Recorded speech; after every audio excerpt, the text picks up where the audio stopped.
বৃক্ষের নিকটে গিয়ে বলি, দয়াবান বৃক্ষ, তুমি একটি কবিতা দিতে পারো?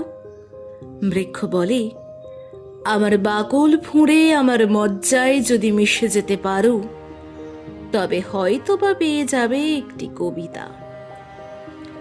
জীর্ণ দেয়ালের কানে বলি, দেয়াল, আমাকে তুমি একটি কবিতা দিতে পারো? পুরনো দেয়াল বলে শ্যাওলা ঢাকা স্বরে, এই ইট সুরকির ভিতর যদি নিজেকে গুঁড়িয়ে দাও, তবে হয়তো বা পেয়ে যাবে একটি কবিতা। একজন বৃদ্ধের কাছে গিয়ে বলি, নত জানু হে প্রাচীন, দয়া করে দেবেন কি একটি কবিতা?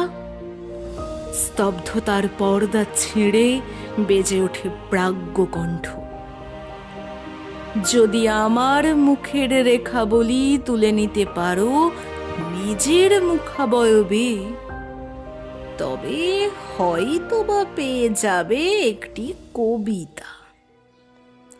কেবল কয়েক ছত্র কবিতার জন্য এই বৃক্ষ, জরা জীর্ণ দেয়াল এবং বৃদ্ধের সম্মুখে নত যেন আমি থাকবো কতকাল? বলো, কতকাল?